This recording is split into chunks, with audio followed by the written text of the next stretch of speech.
Hi, I'm Brandon Poe, founder of Poe Group Advisors and creator of the Accounting Practice Academy. You are listening to the Accountant's Flight Plan podcast, where we talk about stuff in the accounting world. If you're looking to buy or sell a practice, we are the premier accounting practice intermediary firm in the industry.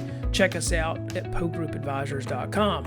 If you're a firm owner looking to build a more profitable practice while actually reducing owner hours, sign up for our practice management workshop, which only runs a few times per year.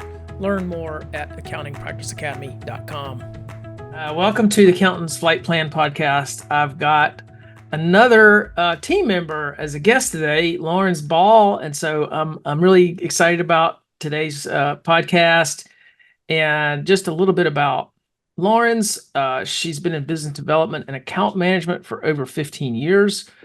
She began her career in New York, in Manhattan, working for a wholesale company where she successfully grew her clients into multi-million-dollar revenue streams in just 4 years. She's passionate about building strong long-term client relationships and providing a holistic approach toward the selling process. She's worked in a range of different industries, from drones to wholesale to home decor and travel technology. She's been in startups and helped with optimizing processes, building strategic services, and developing forecasting tools and implementing financial reports. She's been with Poe Group since 2019, and she has really discovered a passion for guiding sellers and buyers too through the process of that transition. So welcome, Lawrence. Thank you. Glad to be here. Well, I always like to start by letting our guests tell the audience like how they got to doing what they're doing. So, you want to tell the story about how you came to work with us? Yeah, so I was actually working in a travel company, so very different, but I wanted to kind of get into something more in the financial sector, but wasn't sure exactly what yet, and had told several friends and family members, and then through a mutual connection, they had mentioned that you were looking for a new broker. So then that's when we started talking. You kind of described what y'all did and how you help, sellers find the right buyer and sell their firm.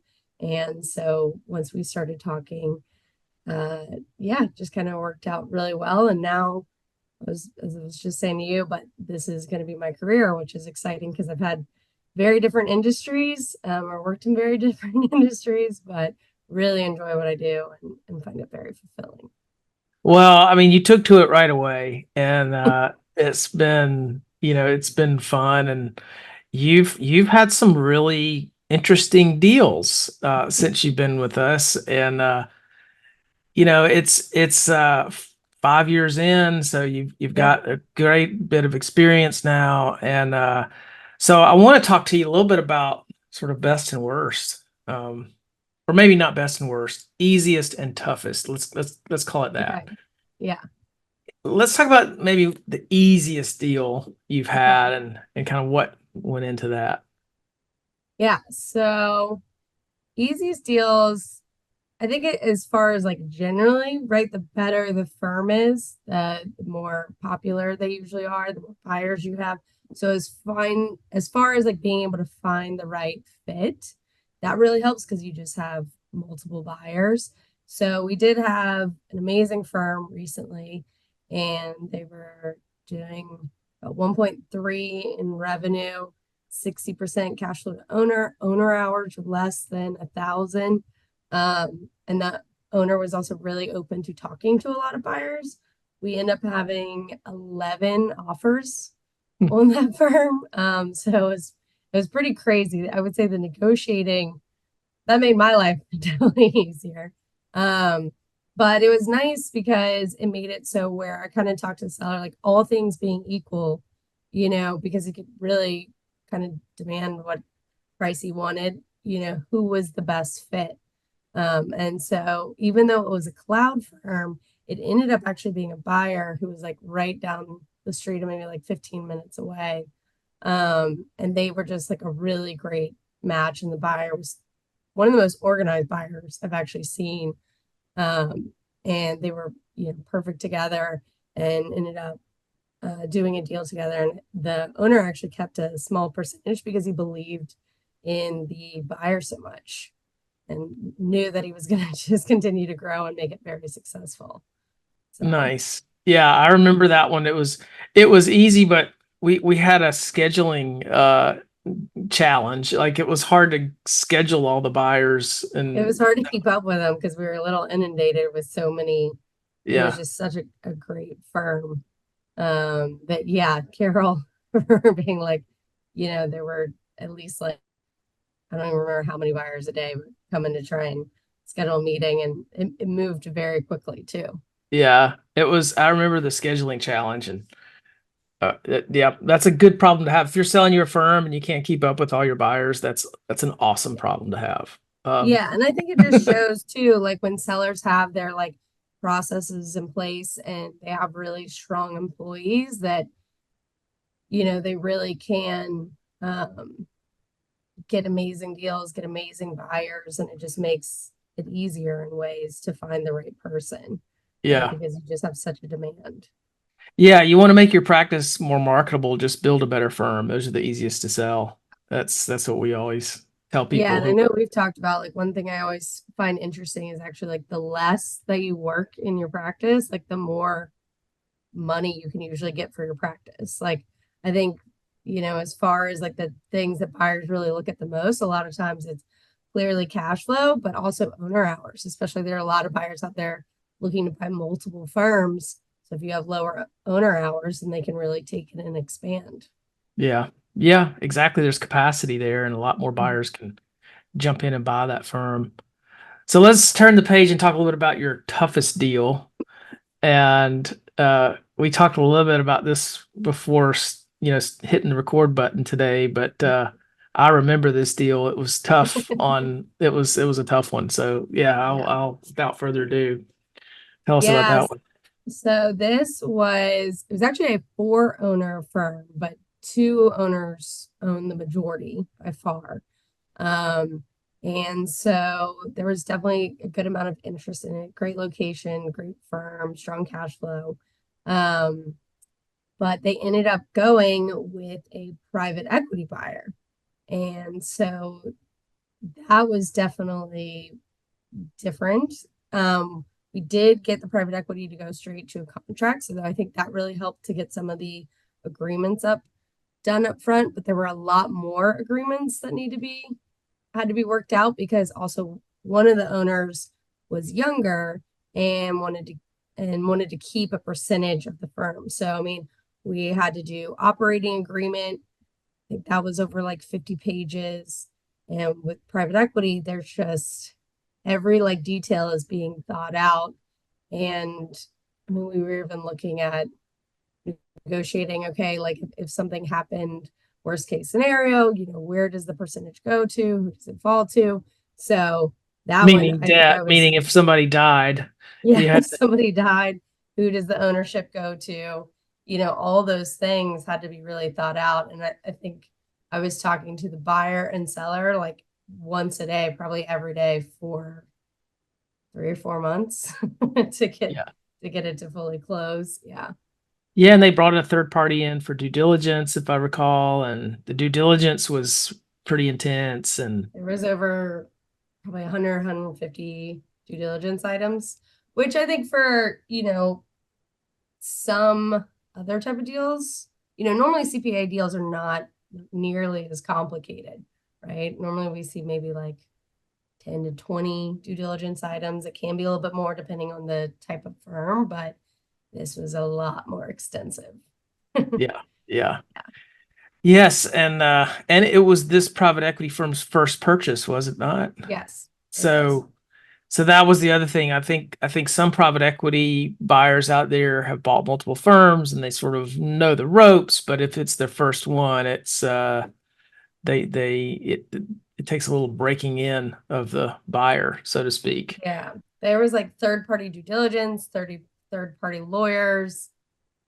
There's another third party like compliance team or something. I'm trying to remember. Um, but yeah, it was, I mean, I do think it goes to show a testament. And this is why in our process, I think it's so important. Like And I tell this to every buyer and every seller, like really to focus in the beginning on the foundation of, hey, does the buyer and seller really want to work together? Because I think if both parties are committed to each other, then we're going to make a deal happen and we're going to work it out and both people will be happy. So I think in this case, you could really tell they were committed to working with each other and excited too, because there's a lot of details to go over. Yeah. Everyone has to be motivated to make the deal happen in those circumstances. So, yeah, exactly. Hey y'all, Ian chiming in here again to let you know that we've announced the start dates for the 2024 sessions of Accounting Practice Academy. We're running it on May 24th, July 26th, and September 27th. APA, if you don't know, is an 8-week virtual workshop and an incredible resource for firm owners who need to get their hours down without affecting their bottom line. Most owners who take the workshop actually see a significant increase in profitability while reducing their hours. I know it sounds crazy, but dig into the workshop details on our website and check out some of our testimonials. So if you want to learn more, visit accountingpracticeacademy.com. Thanks for listening, and now back to the episode. If you're a buyer or a seller, what are some of the top things that should be in mind, kind of going into a deal? You kind of touched on one already. It's the fit. It's everyone kind of starts off with feeling very strongly about the other party being the right party. Yeah. What are some other things that are important considerations? I think for a buyer, I think it depends on what stage you are. So if you're a first-time buyer, I think really focusing on, do you understand what type of firm this is, what type of clients they have? I remember my very first year, right? We did have one buyer who even after close, like didn't understand how much bookkeeping there was in the firm, even though that was discussed and written. But I think they were more excited about the deal opportunity than really focusing on, hey, is this what I want to be doing? And what does the day-to-day look like? Right. So I definitely think for a first-time buyer, like trying to read as many, kind of helpful articles, like we have plenty on our website, but just really getting to know the firm and what does it look like, on a week to week. Is the owner client facing? Are they not? Things like that. So I think that's really important, right? Yeah. How many hours do they spend? So let's dig into that just slightly, because I feel like one of the things that I have seen buyers of all stripes, like first time and maybe it's just the nature of accountants to some degree, is they like details. And so they want to come into a deal and start looking kind of from the bottom up. And I always say, no, look from the top down. Like, look at a high level, is this the right fit? Are these the right clients? Before you start getting into too much detail. Do you have any thoughts on that?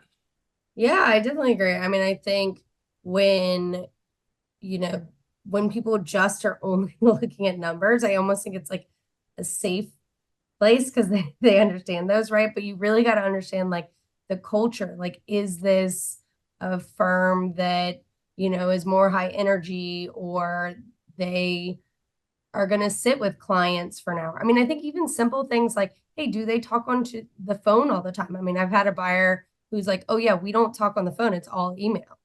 And so if they're talking to a firm owner who, they're used to, like, clients are used to, they can call anytime and the owner will answer. Well, that's not going to work. So I think understanding some of those big picture items instead of just, hey, does it have good cash flow, or, what are the average fees? Like, if you're not focusing on some of those, then I do think it could, it's not going to be the right fit. Yeah. You make and a lot of times there's a feel to that, that you just kind of feel like there's something that's off about the fit. And we tell our sellers and our buyers to pay attention to those sort of gut instincts. Definitely. So, all right. So I interrupted your train of thought. So what are some other things that buyers or sellers need to keep in mind coming into a deal? for sellers, number one, and I know you say this on the podcast a lot, but I do think just making sure they're fully ready to sell. I think that's, it is such a big life decision. So I think making sure they're ready. I think always too, like looking at different options and talking to people. Like one thing I've noticed is a lot of times sellers who have really excelled quick are in different like thought leadership groups. Whether it's like their local organization, but they also just have more of a pulse on what's going on, what is price, what are other people pricing, whether it's in their own area or in different parts of the US. I think CPA owners are extremely personable. And so making sure that, buyers going to fit in with their employees and their clients. One thing I tell sellers is, hey, if you think that you would like working for this buyer, that's a really good sign, right? So that's one thing I like to kind of say to them to see if they Yeah, can. I like to tell sellers, like, if you really want to simplify the buyer selection process, and not that it should be this simple, but it can be a very first good place to start, is how do you think your clients are going to like this buyer, and how do you think your team is going to like this buyer? Those are a really good way to kind of simplify that decision making, because yeah, the no's kind of jump out to them. It's like, okay, this buyer's not going to work. This one will. This one might. Yeah. So, And I think um, that's why too in the beginning to talk to different types of buyers, because the no's actually help, I think, make the yeses stand out more, right? Because yeah, if you just talk to, you almost don't want to pick like the very first person you talk to. Although I have had buyers that fall in love with, or like sellers that fall in love with the very first one. Um, but I do think it kind of like it's going to make that buyer who's amazing stand out even more. You're like, this yeah, person, my employees would love, my clients would love. So. yes. It's just like if you're gonna hire somebody, you want to talk to as many candidates as you can. The more candidates you talk with, the more clarity you get about who's going to be good in that role. And this is really the same sort of setup, right? It is. Um, well, what do you think? We talked a little bit about your private equity deal. Mhm. What are your thoughts about private equity coming into the accounting industry? Because we've seen over the last few years, it's definitely the level of interest from private equity has definitely gone way I feel up. like in the last 12 months, it's like 10x even. Like I felt like they were coming in the last couple years, but in the last 12 months have been so much more. I think I've done maybe like I've done a couple this year. I do agree with you. They're definitely a range of different types of private equity buyers. Um, I do think it is a little bit tricky. I think it depends on the seller and if it's going to work. A lot of times private equity, and again, they're all different, but a lot of times private equity wants sellers to stay on a little bit longer. So is a seller open to that? I think it helps when they have run a CPA firm before and they know what they're doing. They have either resources to help, because right now, obviously, like employees are so hard to find and additional capacity is really difficult to find. So, but I do think they can bring a lot of like technology and experience and, are very good at running companies. So it just ultimately depends on the seller and what they're looking for and if it's Yeah. going to work for their employees. But yeah, Yeah, it's amazing how many more private equity have it's really gone. picked up. And I would say you have to realize that if the private equity doesn't understand the industry very well, well, they might try to enter a deal with someone, but that doesn't mean they're going to close the deal or Yeah. not, or that doesn't mean they might want to try to change the terms on the deal as they go Mm, through. And so I think you got to be very um, aware that there may be things that they don't know, and once they do know those things, it could be a real chance for them to say, look, we don't want to do this deal, or we don't want to do this deal for this price. mhm. So something to Yeah, think about. I agree. And I think what makes our job interesting is because we bring in so many different buyers, and I tell sellers this, right? Like you get to decide, like the deals of the terms of the deal may be different for different buyers. So there may be a private equity firm that you don't want to stay working for them. So you want it to be 1 to 3 months, where there could be then a buyer who's worked for the last 15 years in a big four and wants to be, come out and start their own thing, that you think that they're going to be great, but need a little bit more support. So then maybe you're more open to working for them, but like less hours. So I think you can have, and that's what keeps my job interesting, is like, even with the same seller, like not every deal looks the same because it's all different types of buyers. Yeah. So that it kind of reminds me of a tool that we have. It's a free resource that sellers can download. It's a seller's guide to evaluating buyers. And I'll put a link in the show notes. So if you're listening to this, if you just go to our blog page on our website and pull up this podcast, you'll see the show notes. But that's a really good tool because there are so many things to think about. You have to think about the buyer's experience, their character.